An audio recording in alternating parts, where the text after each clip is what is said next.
Good evening.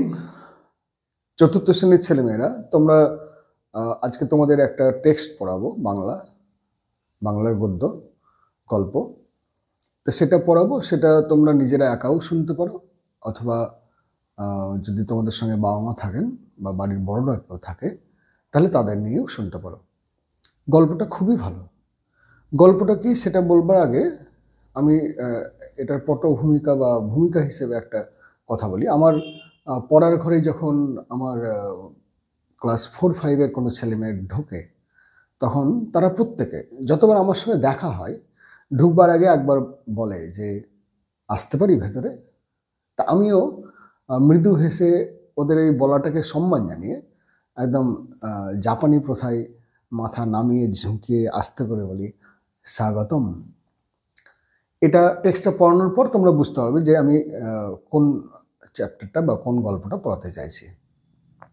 বাবা মা হিসেবে যদি আপনি শুনছেন, তাহলে আপনাকে একটা কথা বলি যে ছোট ছোট ছেলেমেয়েরা খালি একটা গল্পের বই পড়ে গেল বা একটা টেক্সট পড়ে গেল, একটা পদ্যাংশ কবিতা ছড়া পড়ে গেল, গান পড়ে গেল, তার মানে বুঝলো, তার প্রশ্নোত্তর করলো, পরীক্ষা দিল, পাস করলো, নম্বর পেল, বেরিয়ে গেল, তাহলে বৃথা।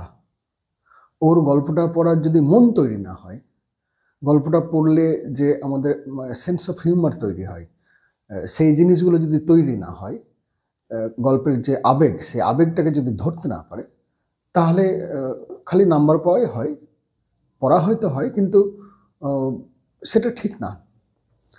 গল্পটা শুরু করবার আগে আর একটা ঘটনা বলি। আমি ক্লাস 5-এর প্রথম ক্লাস নিতে গিয়েছি, মানে সেদিনকে ক্লাস 5-এর ছেলেমেয়েদের প্রথম ক্লাস। তা ওরা যেমন করে এতদিন পর্যন্ত প্রাইমারি স্কুলে হইচই করে কাটিয়েছে, হাই স্কুলে এসছে বাঁধনহীনভাবেই হইচই করছে, হল্লা করছে। তা আমি দেখলাম কি যে বেড়াল প্রথম রাতে মেরে দেয় ভালো।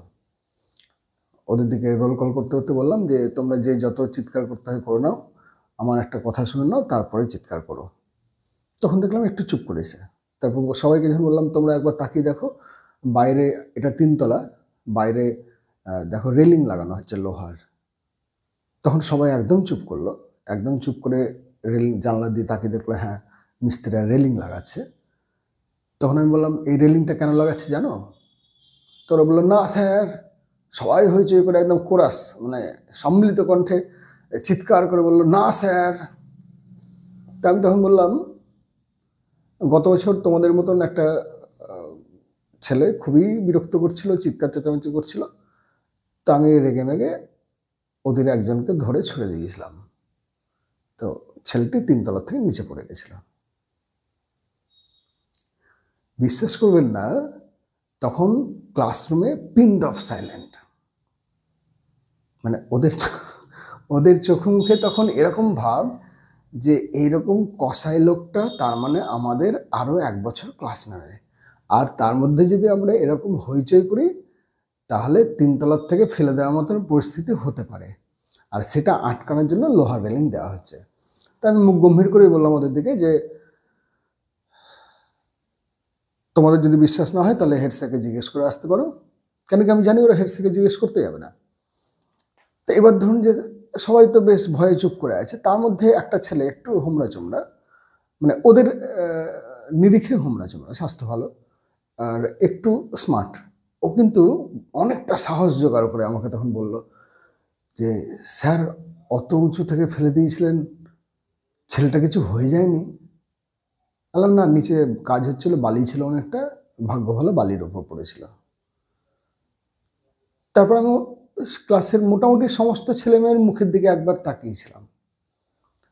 তো ওদের এক্সপ্রেশনটা আপনাকে দেখানো যাবে না, মানে অদ্ভুত।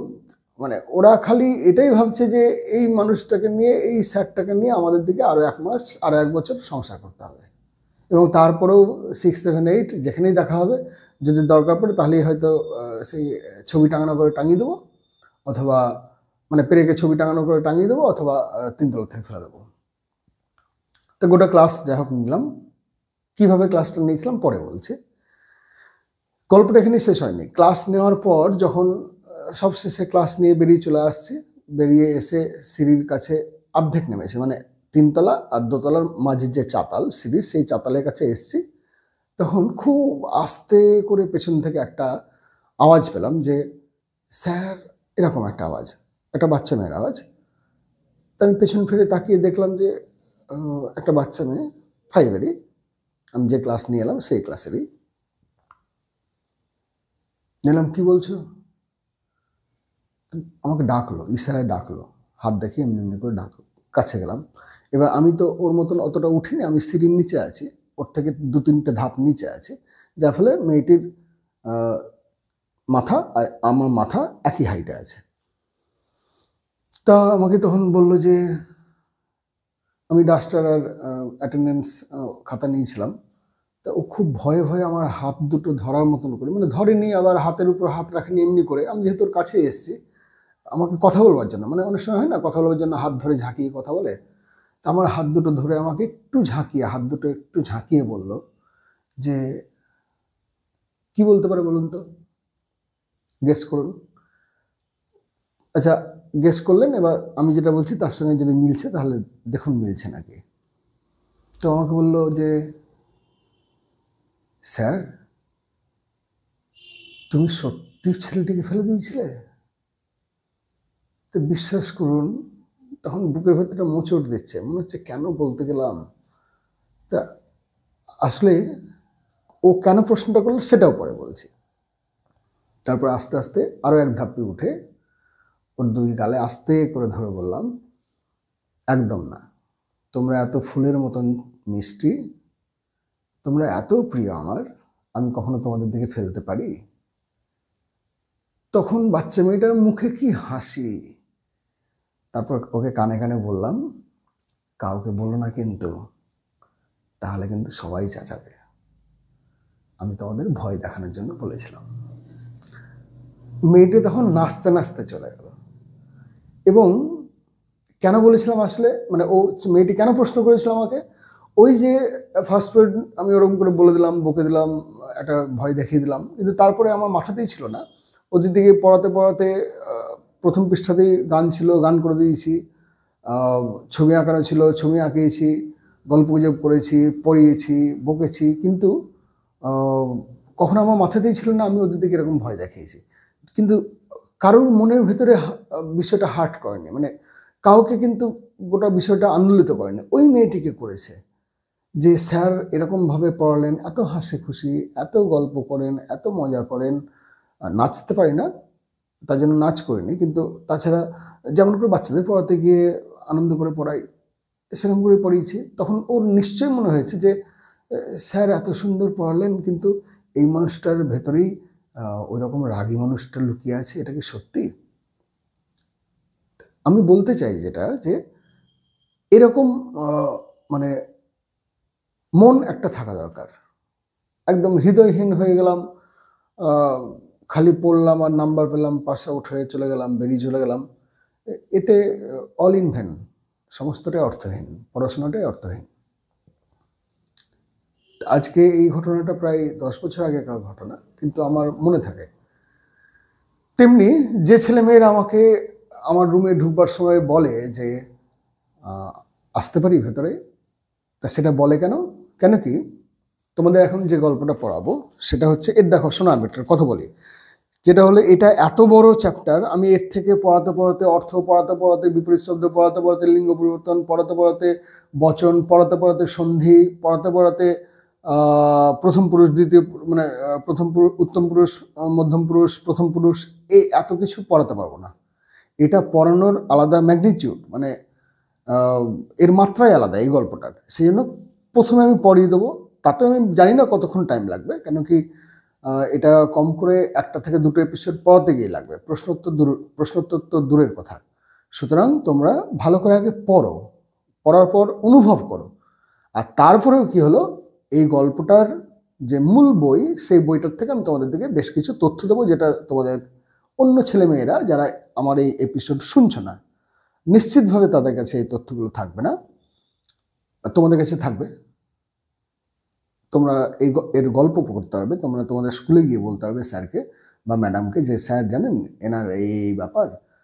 তা তোমরা সমৃদ্ধ হবে, অবশ্যই হবে। তার আগে গল্পটা শোনাও।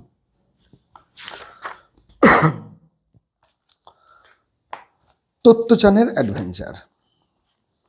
তেতসুকো কুরোয়ানাগি। এই ভদ্রমহিলা তিনি জাপানের এক স্বনামধন্য ব্যক্তিত্ব। এখানে দেখো তোমাদের পরে দেওয়া আছে জাপানের সবচেয়ে জনপ্রিয় টেলিভিশন ব্যক্তিত্ব ছিলেন তেতসুকো কুরোয়ানাগি।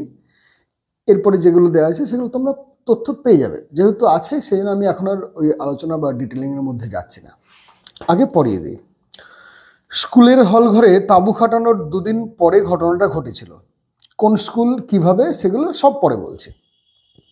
সেদিন তোত্তো-চান ইয়াসুয়াকি চানকে ওর গাছে ওঠার নিমন্ত্রণ জানিয়েছিল। সে কথা দুজনের বাবা মা কেউই জানতেন না। তোত্তো-চান, এখানে একটা চরিত্রের নাম পাচ্ছি, সে ইয়াসুয়াকি চানকে ওর গাছে ওঠার নিমন্ত্রণ জানিয়েছিল। গাছে ওঠার নিমন্ত্রণ মানে কি, এদের স্কুলে প্রত্যেকের জন্য একটা করে গাছ ছিল। আমাদের যেমন ছোটতে আমরা যে গাছের যে ডালে চাপতাম সেই গাছে অন্যরা কেউ চাপতাম না, এরকম একটা ব্যাপার ছিল। তা প্রত্যেকের জন্যই প্রায় একটা করে গাছ ছিল। ছেলেমেয়েরা নিজের নিজের গাছে টিফিন খাওয়ার সময় চাপতো, নামতো, এরকম।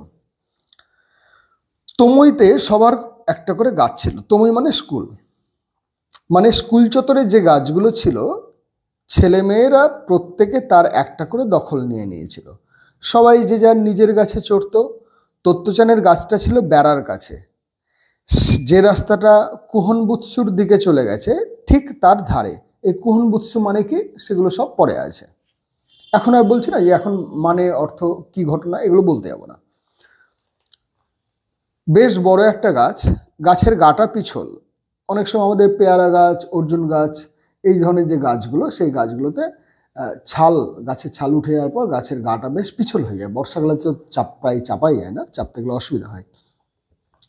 কিন্তু তুমি যদি একটু কায়দা করে একবার উঠে পড়তে পারো তাহলে দেখবে মাটি থেকে 6 ফুট উঁচুতে একটা ডাল এমনভাবে ভাগ হয়ে গেছে যে তার উপরে চললে বেশ একটা দড়ির দোলনায় চেপেছি বলে মনে হবে। সেখানে উঠে তোত্তো-চান প্রায়ই টিফিনের সময় বা ছুটির পরে নিচের লোকজন আর উপরের আকাশটাকে দেখত। ছোট ছেলে তখন 6 ফুট 8 ফুট উচ্চতাটাই একটা মানে ভয়ানক উচ্চতা। আমরা যেমন গাছে উঠে পেয়ারা খেয়েছি, গাছে উঠে নারকেল খেয়েছি, ডাব খেয়েছি। এখনকার ছেলে মেয়ে তোমরা যারা শহরে থাকো তারা তো জানোই না যে পেয়ারা গাছে চেপে পেয়ারা খাওয়ার কি আনন্দ, বা কুল গাছে চেপে কুল পেড়ে খাওয়ার কি আনন্দ।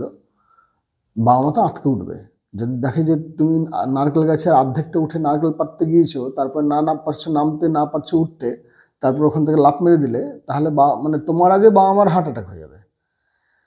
তো এটা হচ্ছে আমাদের শহুরে জীবনের কিছু অভিশাপ। আমরা গ্রাম্য জীবন ছেড়ে এসেছি, তার ফলে আমাদের মধ্যে এই হুটোপুটি ভাব, গাছে চড়া, হইচই, ছোটাছুটি, এমনকি মাঠে খেলতে গেলে আমরা বললি না বাবু দৌড়ি না, পড়ে যাবে, হাত পা ভেঙে যাবে, ছড়ে যাবে, কালো হয়ে যাবে হাত পা। ছেলেমেয়েরা মনে করত গাছগুলো তাদের নিজেদের সম্পত্তি। ফলে কেউ যদি আর কারো গাছে চড়তে চাইতো তাহলে তাকে গিয়ে বিনীতভাবে বলতে হতো, আমি কি একটু ভেতরে আসতে পারি?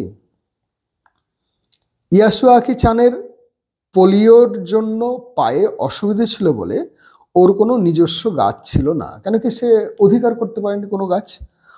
পায়ে পোলিও হয়েছে, তার জন্য তার গাছে চড়বার ক্ষমতা নেই, পাগুলো দড়ির মতন হয়ে যায়। সেই জন্যই তোত্তো-চান ওকে ওর গাছে নেমন্তন্ন করেছিল। এই কথাটা অবশ্য ওরা আর কাউকে বলেনি, কারণ শুনলেই সবাই খুব ঝামেলা করবে, তা ওরা জানতো। বাড়ি থেকে বেরোনোর সময় তোত্তো-চান মাকে বলেছিল ডেনেনচফুতে ইয়াসুয়াকি চানের বাড়িতে যাচ্ছে। মিথ্যে কথা বলেছিল, কিন্তু ও মিথ্যে কথা বলে না। ওর মা ওর সব থেকে ভালো বন্ধু, বাবাও ওর সব থেকে ভালো বন্ধু, এবং ওর একটা খুব ভালো বন্ধু কুকুর আছে।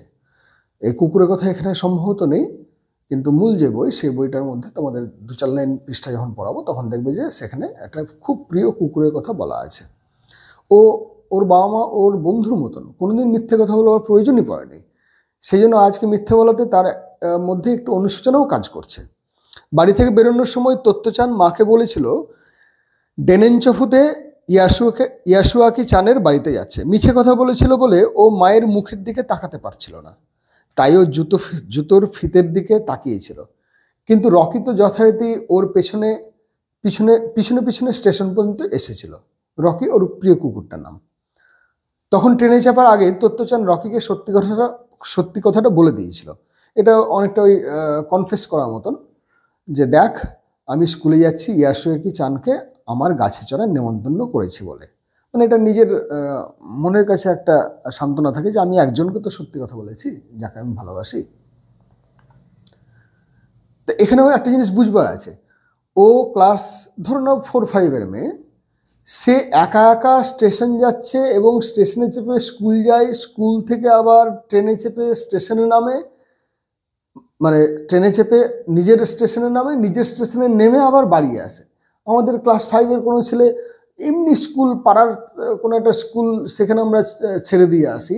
আমরা শহরের বাবা মারা কখনো এটা ভাবতে পারবো যে একটা 5 ছেলে মেয়ে কি নিয়ন্ত্রিতভাবে এবং কি সুন্দরভাবে বিপদহীনভাবে যাতায়াত করছে স্কুল যাওয়ার জন্যে? অকল্পনীয়। জাপান সাধে উন্নত হয়নি। গলায় টিকিটটা ঝুলিয়ে তত্ত্বচান স্কুলে গিয়ে দেখলো ইয়াসুয়াকি চান ফুল গাছগুলোর পাশে দাঁড়িয়ে আছে। এমনিতে কেউ কোথাও নেই, গ্রীষ্মের ছুটি চলছিল তো তাই। ইয়াসুয়াকি চান তত্ত্বচানের থেকে বয়সে সামান্যই বড় ছিল, কিন্তু ওর কথা শুনে মনে হতো ও বুঝি অনেকটা বড়। আসলে যেহেতু শারীরিকভাবে বিশেষভাবে সক্ষম শিশু, তার জন্যে তার মনের বয়স অনেক বেশি ছিল। তত্ত্বচানকে দেখা মাত্র ইয়াসুয়াকি চান তাড়াহুড়ো করে পাটা টেনে টেনে হাত দুটো সামনে বাড়িয়ে দিয়ে এগিয়ে এলো। ওরা যে লুকিয়ে লুকিয়ে কিছু একটা করতে চলেছে সেটা ভাবতেই তত্ত্বচানের খুব হাসি পেল। মানে এটা কিন্তু ছুটির দিনে হচ্ছে, ছুটির দিনে ও স্কুল গিয়েছে, যেদিনকে অন্য কোনো ছেলে মেয়ে নেই। কেন কি নিজের বাড়িতে মানে নিজের গাছে অন্য কোনো ছেলে মেয়েকে অ্যালাউ করছে, সেটা হলে অন্য ছেলেমেয়েরা একটু বকাবকি করবে, তুই কেমন রে, তোর গাছে উঠে যায়, ওটা তোর নিজের গাছ না, ওখানে কেন ঢুকতে দিচ্ছিস, ওটা তোর নিজের বাড়ি না, এরকম একটা ব্যাপার থাকে। তার জন্য ও দেখেছে বন্ধুদের দিকে চটিয়ে লাভ নেই। আবার ইয়াসুয়াকি চানকে তত্ত্বচান খুবই ভালোবাসে, ওর প্রতি অসম্ভব একটা মায়া। কেন ওর নিজের কোনো গাছ নাই, আর ওকে কেউ গাছে চাপতে হেল্পও করবে না, আর গাছে চাপতে কেউ ডাকবেও না। এই ব্যাপারটার থেকে কিন্তু ও ইয়াসুয়াকি চানের প্রতি অত্যন্ত দরদি। ওরা যে লুকিয়ে লুকিয়ে কিছু একটা করতে চলেছে এটা ভাবতেই তত্ত্বচানের খুব হাসি পেল। ইয়াসুয়াকি চানও হি হি করে হাসতে লাগলো। ইয়াসুয়াকি চানকে নিয়ে তত্ত্বচান ওর গাছের দিকে এগিয়ে গেল। তারপর ছুট দিল দারোয়ানের ঘর থেকে একটা মই নিয়ে আসবার জন্যে। এরকমই ও ভেবে রেখেছিল গত রাত থেকে। মইটা নিয়ে এসে ও গাছের গায়ে এমনভাবে ঠেকিয়ে রাখলো যাতে মইয়ের মাথাটা সেই ভাগ হওয়া ডালটাকে ছুঁতে পারে। এবার নিজে তত্তর করে উঠে গিয়ে মইয়ের মাথাটা দুহাত দিয়ে ধরে রেখে ইয়াসুয়াকি চানকে বলে উঠল, এবারে চলে এসো, তুমি ওঠার চেষ্টা করো। ইয়াসুয়াকি চানের হাতে পায়ে এতই কম জোর ছিল যে মইয়ের প্রথম ধাপটাও বিনা সাহায্যে ওঠা ওর পক্ষে সম্ভব ছিল না। তত্ত্বচান পিছন ফিরে নেমে এলো, এসে ইয়াসুয়াকি চানকে নিচ থেকে ঠেলে তুলে দেওয়ার চেষ্টা করতে লাগলো। মানে তোমরা কল্পনা করো একজন মইয়ের মধ্যে উঠতে চাইছে, আর নিচ থেকে সেই আমরা দুপায়ের ফাঁকে মাথা ঢুকিয়ে ঘাট দিয়ে ঠেলে ঠেলে ঠেলে ঠেলে আস্তে আস্তে উপর দিকে যেমন করে তুলবার চেষ্টা করি সেরকম। মানে এই জিনিসগুলো তোমাদের দিকে কিন্তু ভিজুয়ালাইজ করতে হবে। ভিজুয়ালাইজ করতে না পারলে তোমরা গোটা বিষয়টা মজা পাবে না। মানে পরে ক্লাস 6-এ একটা খুব সুন্দর ইয়ে আছে, টেক্সট আছে, একটা ইংরেজি টেক্সট, তাতে ওই একটা ছবি টাঙানোর গল্প বলা আছে, মানে অসম্ভব ভালো। যদি বলি হেসে লুটুপুটি খেয়ে মানে পেট ফেটে মরে যাবে তোমরা। তা ওটা কল্পনা করতে হবে যে কি হচ্ছে গোটা বিষয়টা। ঠিক তেমনি এখানেও তাই, কল্পনা করে যে ও মই থেকে পেছনতালি নেমে এলো, নেমে আসার পর ইয়াসুয়াকি চানকে ও নিচ থেকে ঠেলবার চেষ্টা করছে। মইটাকে সোজা করে ধরে রাখা যাচ্ছিল না। আচ্ছা, তার আগে একটা লাইন আছে, কিন্তু বেচারা তো নিজেই ছোটখাটো রোগা একটা মানুষ, ও কি অত শত পারে? মইটাকেই সোজা করে ধরে রাখা যাচ্ছিল না, ইয়াসুয়াকি চানকে তো দূরের কথা। ইয়াসুয়াকি চান মইয়ের প্রথম ধাপ থেকে পা নামিয়ে চুপটি করে মাথা নিচু করে দাঁড়িয়ে রইল। কেন দাঁড়িয়ে রইল মাথা নিচু করে? কেন কেউ বুঝতে পারলো আমার পক্ষে উপরে চাপা অসম্ভব ব্যাপার। এই মেয়েটি আমাকে যথেষ্ট ভালোবাসে এবং তার জন্য অসম্ভব চেষ্টা করছে, কিন্তু তা সত্ত্বেও হয়তো আমি পারবো না উপরে যেতে। এবং এই প্রথম তত্ত্বচান বুঝতে পারলো যে কাজটা যতটা সহজ মনে হয়েছিল ততটা সহজ হবে না। আমি একটা ছোট ছেলেকে ঠেলে তুলে দিতে পারি, কিন্তু আমি বড়তেও হয়তো আমার বয়সী কাউকে ঠেলে তুলতে পারি, কিন্তু সে যদি অক্ষম হয় তাহলে সেনাবাহিনীতে যেমন হয় যে কাঁধে নিয়ে ধরতে হয়, তাও খুব কঠিন কাজ। তা আমাদের বড়দের পক্ষে খুব কঠিন কাজ।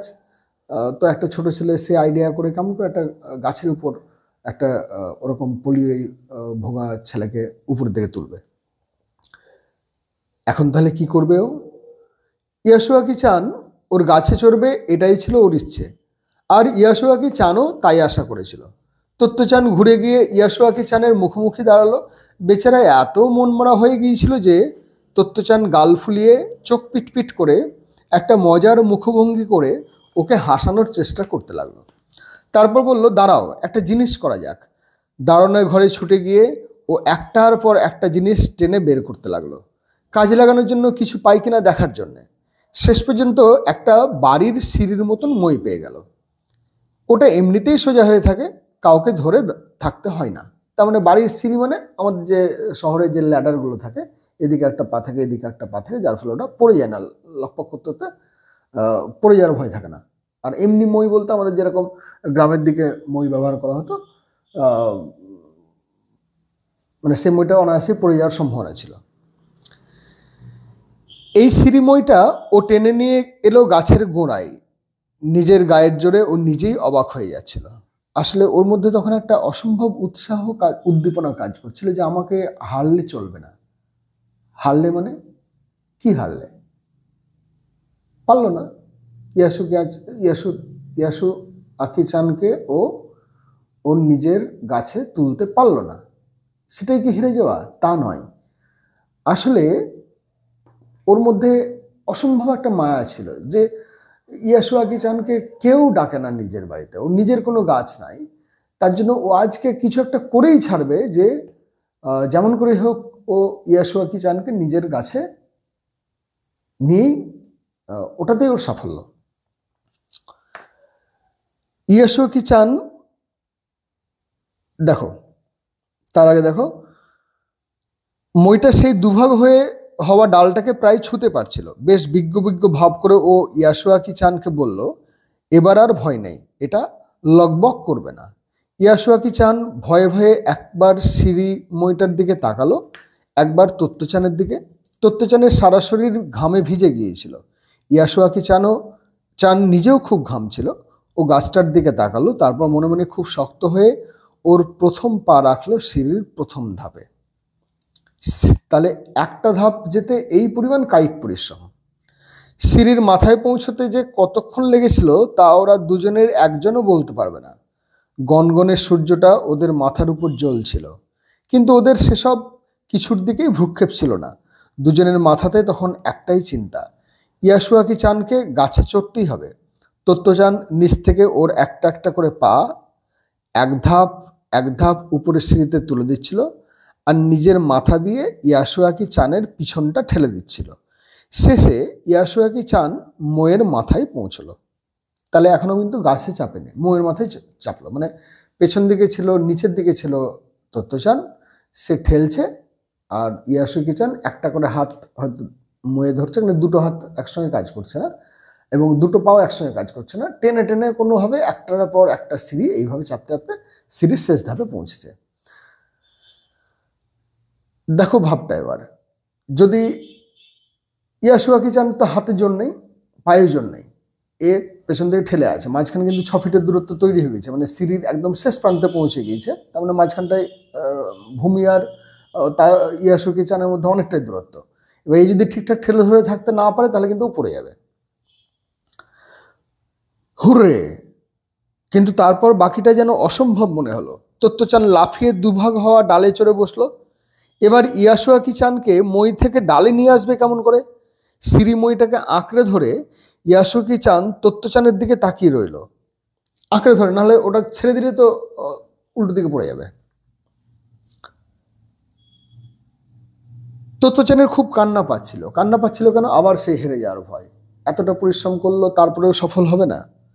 ও যে ভেবেছিল ইয়াসুয়াকি চানকে ওর ডালে নিয়ে এসে কত কি দেখাবে। আসলে পৃথিবীটাকে উপর থেকে দেখতে অনেক ভালো লাগে। এরোপ্লেন থেকে যারা এরোপ্লেনে চড়েছ তারা দেখবে যে বার্ডস আই ভিউ বলে, যে উপর থেকে পৃথিবীটা সবসময় সুন্দর। তো যত আমরা নাগরদোলাতে দেখেছো, মেলাতে যখন নাগরদোলায় চাপি তখন উপরটা চেনা শহরটাকে অচেনা লাগে, দিগন্ত রেখা অনেক দূরে চলে যায়, তার জন্যে বেশ ভালো লাগে। তো এমনিতে আমরা যখন ওই ছোটোতে আমাদের মানে আমাদের গ্রামের দিকে মুনিশ মহিন্দার যারা ছিল তাদের ঘাড়ে পিঠে আমরা চড়তাম, বা একদম ছোটোতে মহিষের পিঠে চড়ে যখন হাঁটতাম তখন দেখতাম যে নিচটা দেখতে ভালো লাগতো। উঁচু থেকে নিচুকে দেখার আনন্দই আলাদা। যারা এটা দেখতে পারে না, যাদের ভয় লাগে, তাদের ভার্টিগো আছে। ভার্টিগো মানে উচ্চতার ভয়। তা আমাদের ভার্টিগো ছিল না, আমরা উপর থেকে নিচে দেখতে বেশ যথেষ্টই মানে আনন্দ লাগতো। তত্ত্বচানের খুব কান্না পাচ্ছিল। ও যে ভেবেছিল ইয়াসুয়াকি চানকে ওর ডালে নিয়ে এসে কত কি দেখাবে, কিন্তু কাঁদলো না ও। কাঁদলে যদি ইয়াসুয়াকি চানও কেঁদে ফেলে। তত্ত্বচান হাত বাড়িয়ে ইয়াসুয়াকি চানের হাতটা ধরল। পোলিওতে ওর আঙুলগুলো সব দলা পাকিয়ে গিয়েছিল, তবু তত্ত্বচানের চেয়ে হাতটা বড় ছিল, আঙুলগুলো লম্বা অনেকটা। তত্ত্বচান অনেকক্ষণ হাতটা ধরে রইল। এটা কিন্তু সহানুভূতি ধরে রাখা, যে আমি যদি না পারি তুমি কি খুবই মন খারাপ করবে ইয়াসুয়াকি চান? তুমি কি ভেঙে পড়বে? আমার খুব কষ্ট হচ্ছে, আমি খুব চেষ্টা করলাম, কিন্তু আমি যদি না পারি তোমাকে আমার গাছে নিয়ে না আসতে, তাহলে কি তুমি আমাকে মাফ করবে না? মানে এরকম একটা ভাব দুজনের মধ্যে আদান প্রদান চলছে। তারপর বলে, তুমি শুয়ে পড়ো আর আমি দেখি তোমাকে টেনে তুলতে পারি কিনা। বড়রা কেউ যদি এই ভয়ানক বিপজ্জনক দৃশ্যটি দেখতেন, ভাগ হয়ে যাওয়া ডালে তত্ত্বচান দাঁড়িয়ে মোয়ের মাথার উপর পেটের উপর ভর দিয়ে শোয়া ইয়াসুয়াকি চানকে প্রাণপণে টেনে চলেছে। মানে এবার কি ব্যাপারটা দেখো, এরকম করে মইটা আছে, তাহলে এই মইয়ের উপরে এখানটায় ইয়াসুয়াকি চান অর্ধেকটা শুয়ে আছে প্যাটা পেরে, মানে পুরো বুক দিয়ে দিয়েছে, আর এখান থেকে এই জায়গার থেকে হাত ধরে এমনি করে টেনে তুলবার চেষ্টা করছে, আর মই সময় এমনি করে ইয়াসুয়াকি চান উপরের দিকে উঠবার চেষ্টা করছে। মানে ডালের মধ্যে বিষয়টা কতটা ভয়ানক। ওই যে বললাম না যে আমরা ছোটোতে, আমার নিজের মনে আছে একবার নারকেল গাছে নারকেল খাবো, তো নারকেল খাবো তত্তর করে উঠে গিয়েছি, উঠবার সময় বুঝতে পারিনি, কিন্তু যখন অর্ধেকটার বেশি উঠে গিয়েছি তখন দেখছি যে মানে বাচ্চা ছিল তো, হাত ধরে গিয়েছে, পা ধরে গিয়েছে। মানে বিজ্ঞানসম্মতভাবে দড়ি বা ওই গামছা দিয়ে চট করে উপর দিকে উঠে যাওয়া, সেই পদ্ধতিতে কিন্তু উঠেনি, ছাঁচাতে উঠে গিয়েছে। এবার উঠে গিয়ে তো ধরে আছে ভালো করে, কিন্তু হাত কাঁপছে। এবার ছেড়ে দিলে ওখান থেকে, মানে যদি আমি ভালো করে না ছাড়ি তাহলে ছাঁচড়াতে আসলে হাত এবং বুক, পা সবটারই ওই মানে লাল চামড়া উঠে গিয়ে ভেতরের মাঁস বেরিয়ে যাবে। আর এমনিতে নারকেল গাছের গা অনেকটাই খসখসে হয়। আবার উপরে যে উঠবো কোনোভাবে তার হাতের জোর পাচ্ছি না, তখন কি করলাম যে কোনোভাবে আর উপায়ন্তর না দেখে মেরে দিলাম উপর থেকে লাফ। তো লাফ মারলাম কোথায়? ওই নিচে খড় গাদা ছিল, মানে খড় রাখা হতো গরুকে দেওয়ার জন্য, তো সেই খড়ের কুঁড়ে ছিল, সেই কুঁড়ের মধ্যে লাফ মারলাম, সেখান থেকে গড়িয়ে পড়লাম, কনুই গেল ভেঙে। সে ভাঙা কনুই ধরে ধরে বাড়িতে এলাম। তো বাড়িতে এসে কাঁদতেও পারছি না, ডাক্তারখানায় গিয়ে প্লাস্টার। তো সেরকম একটা ভয়ানক দৃশ্য। ভাগ হয়ে যাওয়া ডালে তত্ত্বচান দাঁড়িয়ে মোয়ের মাথায় পেটের উপর ভর দিয়ে শোয়া ইয়াসুয়াকি চানকে প্রাণপণে টেনে চলেছে।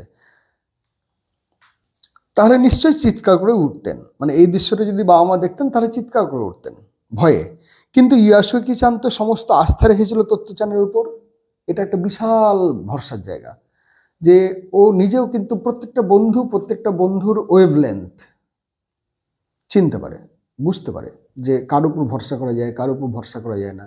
আমরা অনেক বন্ধু অনায়াসেই এমন জায়গায় হাত ধরে টানি যেখানে হাত ছেড়ে দিলে বিপদের মধ্যে পড়ে যাব, কিন্তু আমরা তাও দিয়ে থাকি। এটা আমাদের ভরসার জায়গা। আর তার জন্য তত্ত্বচান জীবনের ঝুঁকি নিয়েছিল। ওর ছোট্ট হাতের মুঠোই ইয়াসুয়াকি চানের হাত সমস্ত শক্তি দিয়ে তাকে টেনে তোলার চেষ্টা করছে। এক সময় এক টুকরো মেঘ এসে ওদের প্রখর সূর্যের তাপের হাত থেকে রক্ষা করে যাচ্ছিল। অবশেষে দুজনে গাছের ডালের উপর মুখোমুখি দাঁড়াতে পারল। তত্ত্বচান ঘামে ভেজা চুল মুখের উপর থেকে সরিয়ে মাথা নিচু করে, এই জায়গাটা খুব গুরুত্বপূর্ণ। তাহলে ওরা অবশেষে গাছের ডালের উপর মুখোমুখি দাঁড়ালো। অবশেষে আমরা পেরেছি। এই মুখোমুখি দাঁড়ানোর এক্সপ্রেশনটা এটাই, আমরা পেরেছি। দেখো, তত্ত্বচান ঘামে ভেজা চুল মুখের উপর থেকে সরিয়ে মাথা নিচু করে ইয়াসুয়াকি চানকে আমন্ত্রণ জানালো, স্বাগতম। ইয়াসুয়াকি চান গাছের গায়ে পিঠ ঠেকিয়ে, কেন কি ওর তো নিজের পায়ের উপর জোর নেই, পিঠ ঠেকিয়ে লাজুকভাবে হেসে বলল, আসতে পারি ভিতরে? ও তো কখনো এমন দৃশ্য দেখেনি এর আগে, গাছে ওঠা ব্যাপারটা তাহলে এরকম বলে হাসলো। দুই বন্ধুতে বেশ অনেকক্ষণ রইল গাছের উপরে, বসে বসে নানা গল্প করলো। জানো, আমার দিদি তো আমেরিকায় থাকে, ও বলেছে ওদের নাকি টেলিভিশন বলে একটা জিনিস আছে। ইয়াসুয়াকি চান খুব উৎসাহের সঙ্গে বলল, ও বলেছে জাপানে যখন টেলিভিশন আসবে তখন আমরা বাড়িতে বসেই সুমো পালোয়ানদের দেখতে পাবো। সুমো পালোয়ান ওই মোটা কুস্তিগির, এটা জাপানের বিখ্যাত একটা খেলা, অত্যন্ত জনপ্রিয় খেলা। টেলিভিশন নাকি একটা বাক্সের মতো, আমার দিদি বলেছে। ইয়াসুয়াকি চান, যে কিনা একটা মাঠেও ঘুরে বেড়াতে পারে না, তার কাছে এই ঘরে বসে বসে বাইরের পৃথিবীটাকে দেখতে পাওয়ার মানে যে কি হতে পারে তা বোঝার মতন বড় তত্ত্বচান হয়নি তখনও। তাহলে এটা তত্ত্বচান নিজেও মানে জানে না যে ও কি করে ফেলেছে, ও ইয়াসুয়াকি চানের জন্য কি করে ফেলেছে। কেন কি ইয়াসুয়াকি চানের কাছে ওই যে স্বাভাবিকভাবে হাঁটতে পারে না, চলতে পারে না, যাকে সবাই কিছুটা অবহেলা করে কিছুটা এড়িয়ে যায়, তাকে এতটা গুরুত্ব দিয়েছে এবং তাকে পৃথিবীর এত সুন্দর রূপ দেখাতে পেরেছে, এটা একটা ইয়াসুয়াকি চানের কাছে অসম্ভব ব্যাপার ছিল।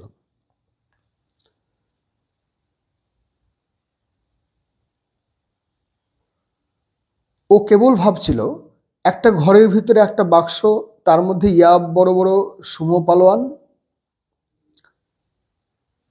এটা কেমন করে হতে পারে? ব্যাপারটা হলে কিন্তু দারুণ হবে, ও ভাবছিল। না, এখানে একটু বলতে ভুল হচ্ছে। ইয়াসুয়াকি চান, যে কিনা একটা মাঠেও ঘুরে বেড়াতে পারে না, তার কাছে এই ঘরে বসে বসে বাইরের পৃথিবীটাকে দেখতে পাওয়ার মানে যে কি হতে পারে তা বোঝার মতন বড় তত্ত্বচান তখনও হয়নি। মানে ঘরে বসে টিভির মাধ্যমে যে পৃথিবীটাকে দেখতে হবে, সেটা ইয়াসুয়াকি চানের কাছে বিশাল একটা বড় ব্যাপার ছিল। ব্যাপারটা হলে কিন্তু দারুণ হবে, ও ভাবছিল। তখনকার দিনে আসলে কেউ টেলিভিশনের কথা জানতো না। ইয়াসুয়াকি চানই প্রথম তত্ত্বচানকে যন্ত্রটার সঙ্গে পরিচয় করিয়েছিল। গল্প প্রায় শেষ। দূরে পাখির গান শোনা যাচ্ছিল, আর গাছের ডালে বসে দুটি শিশু পরম আনন্দে গল্প করছিল। ইয়াসুয়াকি চানের সেই প্রথম গাছে চড়া। এটা আজকে প্রচুর সময়, অনেক বড় ভিডিও হয়ে গেল।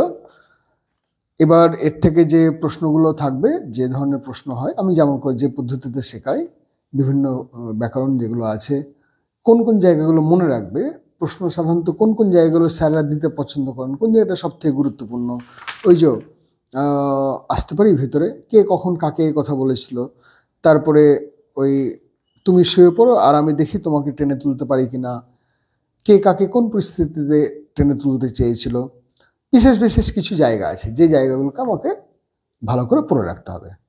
তাহলে আজকে এইটুকুই। পরের দিন প্রশ্নোত্তর আলোচনা করব, আর তার সঙ্গে না, পরের দিন প্রশ্নোত্তর আলোচনা করব না, পরের দিন তত্ত্বচানের যে মূল বই, সেই মূল বইয়ের জায়গাটা তোমাদের দিকে একটু আলোচনা করবো। তাহলে দেখবে যে একটা মানুষ সাথে সাথে সফল হয়নি। তত্ত্বচান জীবনে মানে ওনার ভালো নাম তেতসুকো কুরোয়ানাগি, মানে উনি মানে ওনারই তত্ত্বচান, ওনারই নাম ছিল। সেই নিয়ে যে বইটা লিখেছিলেন, সেই বইটা সারা পৃথিবীব্যাপী বহু বিক্রিত বইগুলির মধ্যে একটি, এবং উনি জীবনে অত্যন্ত সফল হয়েছিলেন, খুব ভালো মানুষ ছিলেন। সেই হিসেবে ওনার যে বইটা আছে, সেই বইটার থেকে আমি কয়েক পৃষ্ঠার কয়েকটা অংশ তোমাদের বলবো, আর তার মধ্যে থেকে কয়েকটা তথ্য দিয়ে দেবো। যে এই যে স্কুলে গিয়েছিল, সেই স্কুলের আগেও তার কিছু দু একটা স্কুলে সে ভর্তি হয়েছিল, কিন্তু কেন চলে এসেছিল না এসেছিল সেগুলো পরের ভিডিওতে বলবো। বা এদের স্কুলটা কেমন ছিল, মানে এটা ছিল রেলগাড়ির স্কুল, মানে রেলের কামরা, এক একটা ক্লাসের জন্য এক একটা রেলের কামরা, এটা বইয়ের মধ্যে উল্লেখ নেই কোথাও, কিন্তু যখন তোমাদের প্রথম মানে মূল যে বইটা যেখান থেকে এই গদ্যাংশটা নেওয়া হয়েছে সেখানে দেখবে ওখানে সমস্ত তথ্যগুলো দেওয়া আছে। রাখি।